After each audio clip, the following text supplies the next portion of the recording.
Hello friends, ad hoc જીપીએસસીમાં આપનું સ્વાગત છે. આજે આપણે વિઝન આઈએસની લેક્ચર સિરીઝમાં કરંટ અફેર્સમાં એપ્રિલ 2020 મેગેઝિનમાં સાયન્સ એન્ડ ટેકનોલોજીમાં નેક્સ્ટ પોર્શન છે આપણો, જે વેક્સિન અને અધર ટ્રીટમેન્ટ મેથડ એ જોઈશું. રાઈટ, હવે આ આર્ટિકલ ખૂબ જ ઇમ્પોર્ટન્ટ છે. એમાં આપણે વેક્સિન્સ કઈ રીતે બધી ડેવલપ થાય છે એ વિશે આગળ તો જોયું જ છે, પણ આજે ઓવરવ્યૂ લઈશું કે એમાં આગળ શું થયું છે. રાઈટ, ત્યાર પછી જે અધર ટ્રીટમેન્ટ મેથડ એટલે જે આપણા વેન્ટિલેટર્સ છે એના કેવા કેવા પ્રકારના આવે છે, અત્યારે ગવર્મેન્ટની એમાં શું સ્ટ્રેટર્જી છે, ઇન્ડિયાનું શું અત્યારે શું પોઝિશન છે વેન્ટિલેટર રિલેટેડ, એ બધા વિશે ડિટેલમાં ચર્ચા કરીશું. અને વેન્ટિલેટરની થોડી ટેકનિકાલિટીઝ કે વેન્ટિલેટર્સના કેવા પ્રકાર છે એ બધા વિશે વિડીયોના અંતમાં આપણે ડિસ્કશન કરીશું. તો આપ અંત સુધી બન્યા રહો. રાઈટ, તો ચલો આજની ડિસ્કશન શરૂ કરીએ.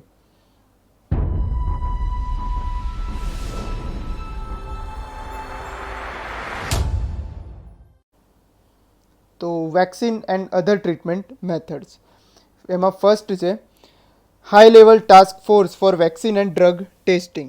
એટલે રિસન્ટલી ગવર્મેન્ટે એક હાઈ લેવલ ટાસ્ક ફોર્સ બનાવી છે વેક્સિન અને ડ્રગ ટેસ્ટિંગ કરવા માટે. રાઈટ, એ આ રહ્યું મિન્ટના આર્ટિકલમાં છે કે COVID-19 centre forms high level task force to develop vaccine and drugs. આ હાઈ લેવલ ટાસ્ક ફોર્સ છે, જે એમાં એનું હેડ છે નીતિ આયોગમાં એક પ્રોફેસર છે વિનોદ પોલ, એ એને હેડ કરી રહ્યા છે. રાઈટ, પછી આ જે ટાસ્ક ફોર્સ છે એનો એમ શું છે, એનો ઓબ્જેક્ટિવ શું છે? એનો ઓબ્જેક્ટિવ છે કે આપણે નેશનલ અને ઇન્ટરનેશનલ એફર્ટથી, એટલે બધાએ કોલોબરેટ કરીને કેવી રીતે વધુ ને વધુ ઝડપી આપણે વેક્સિન ડેવલપ કરી શકીએ, એ એનો મુખ્ય હેતુ છે. રાઈટ, હવે આ વેક્સિન ડેવલપમેન્ટની આખી પ્રોસિજર છે, એટલે એમાં એક કોઈ આપણે નોડલ એજન્સી બનાવવી પડે, તો એક નોડલ એજન્સી તરીકે આપણે ડિપાર્ટમેન્ટ ઓફ બાયોટેકનોલોજી એને એક નોડલ એજન્સી તરીકે રાખી છે. રાઈટ, હવે એ શું કરશે? ડિપાર્ટમેન્ટ ઓફ બાયોટેકનોલોજી છે એ વેક્સિન ડેવલપમેન્ટની આખી પ્રોસેસ છે એને મોનિટર કરશે.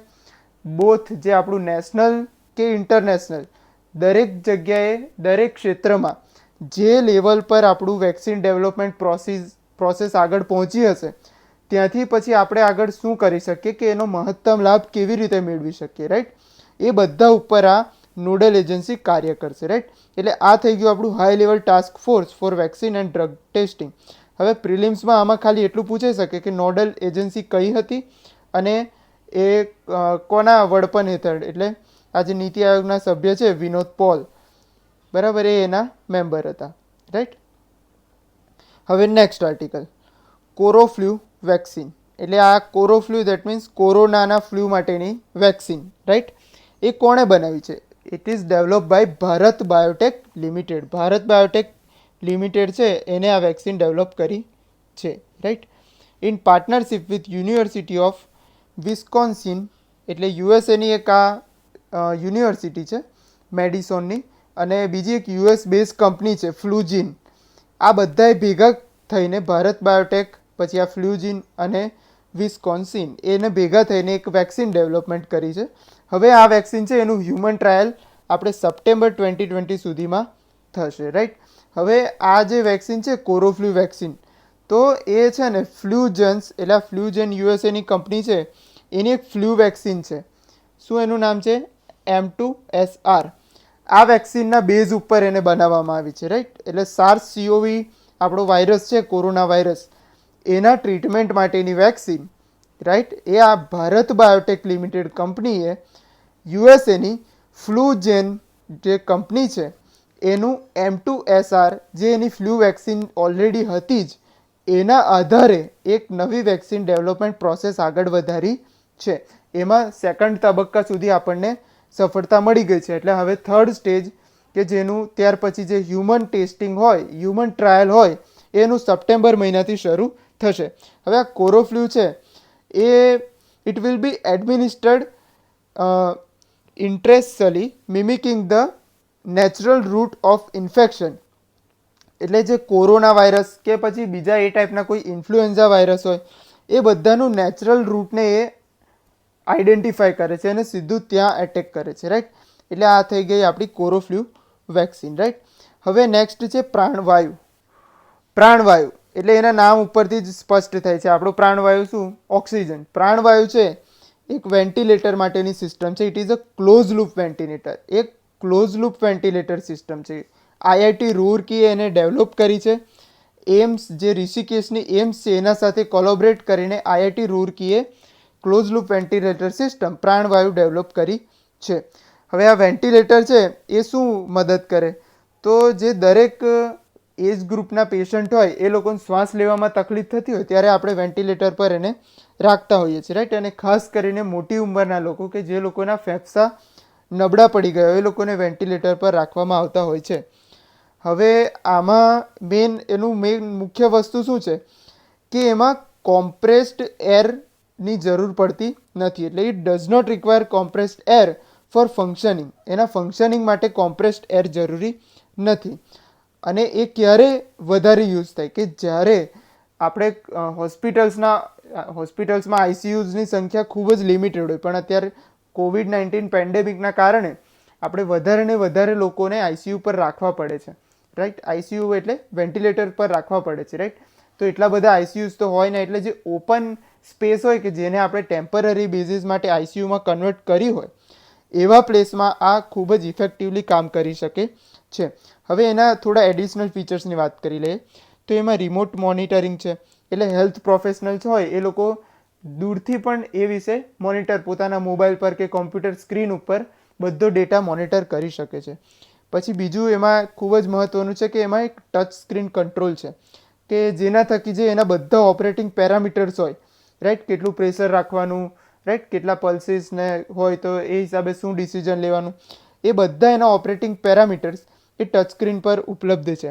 આ ઉપરાંત મોઇશ્ચર અને ટેમ્પરેચર કંટ્રોલ, પછી કેટલું એ ઇનહેલ એર લેશે, કેટલા પ્રેશરથી લેશે, એ બધી વસ્તુ આમાં મોનિટર થશે, રાઈટ. એટલે આ પ્રાણવાયુ થઈ ગયું આપણું વેન્ટિલેટર. પછી નેક્સ્ટ છે રૂહદાર. હવે આ રૂહદાર શું છે? એક લો કોસ્ટ વેન્ટિલેટર છે. ખૂબ જ સસ્તું એક વેન્ટિલેટર છે અને ખૂબ જ આપણા ઇન્ડિયામાં જે લોકલી અવેલેબલ મટીરિયલ છે એના પરથી આઈઆઈટી બોમ્બે, એનઆઈટી શ્રીનગર અને Islamic university of science and technology Pulwama, Jammu Kashmir, આ બધાએ ભેગા થઈને ઇન્ડિયાના જે લોકલી અવેલેબલ મટીરિયલ છે એના દ્વારા એક આ લો કોસ્ટ વેન્ટિલેટરનું એક પ્રોટોટાઇપ બનાવ્યું છે, રાઈટ. હવે એ છે ને એક એડિક્યુએટ બ્રિધિંગ સપોર્ટ આપશે અને ખાસ કરીને COVID-19ના પેશન્ટ માટે બનાવવામાં આવ્યું છે. તો આ છે રૂહદાર, રાઈટ. પણ આ હજી એક પ્રોટોટાઇપ છે, રાઈટ. હજી એ ફૂલ્લી ફંક્શન ડેવલપ થયું નથી, રાઈટ. આપણે ઇન્ડિયામાં જેટલા વેન્ટિલેટર્સ છે એમાંથી COVID-19 પહેલાંના સમયની વાત કરીએ તો લગભગ 60 to 70% વેન્ટિલેટર્સ કે એના કોમ્પોનન્ટ બહારથી આપણે ઇમ્પોર્ટ કરતા હતા, રાઈટ. એટલે આપણી ડિપેન્ડન્સી વધારે હતી વેન્ટિલેટર્સ પર. એટલે હવે આપણે સેલ્ફ ડિપેન્ડ થવા માટે અલગ અલગ સંસ્થાઓ ઇન્ડિયાના મેક ઇન ઇન્ડિયા ઇનિશિયેટિવ અંતર્ગત ઇન્ડિયા દ્વારા ડેવલપમેન્ટ થાય વેન્ટિલેટર્સનું એ તરફ પ્રયાસ કરી રહી છે.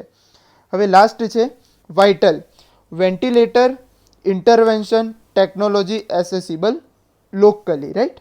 હવે આ શું છે વાઇટલ? તો એ હાઈ પ્રેશર વેન્ટિલેટર છે કે જે નાસાના એન્જિનિયર્સે બનાવ્યું છે, રાઈટ. અને સ્પેશિયલી એનો એમ જ એ છે કે કોરોનાના જે પેશન્ટ છે એને ટ્રીટ કરવા. હવે VITAL can be built faster and maintain more easily than traditional ventilator. એ બને છે પણ ખૂબ ઝડપી અને એનું મેન્ટેનન્સ પણ ખૂબ જ ઓછું આવે છે, રાઈટ. અને એમાં શું છે, it is a composed of far fewer parts. એટલે એમાં ખૂબ જ ઓછા પાર્ટ્સ છે, એટલે બને એટલું કોમ્પેક્ટ છે પણ એની એફિશિયન્સી વધારે છે કામ કરવાની, રાઈટ. તો આ બધા અલગ અલગ ટાઈપના વેન્ટિલેટર્સ આપણે જોયા. હવે આપણે વેન્ટિલેટર્સ વિશે એક જરાક બેઝિક માહિતી મેળવી લઈએ કે વેન્ટિલેટર્સ હોય શું, રાઈટ. તો આ રીતે કોઈ પણ પેશન્ટને લંગ્સમાં પ્રોબ્લેમ હોય તો એને વેન્ટિલેટર્સ પર રાખવામાં આવતા હોય છે, રાઈટ. હવે જે વેન્ટિલેટર્સ હોય એના ડેવલપમેન્ટમાં કઈ કઈ વસ્તુનું ધ્યાન રાખવામાં આવે છે ખાસ, તો ફર્સ્ટ છે ક્લિનિકલ આસ્પેક્ટ્સ.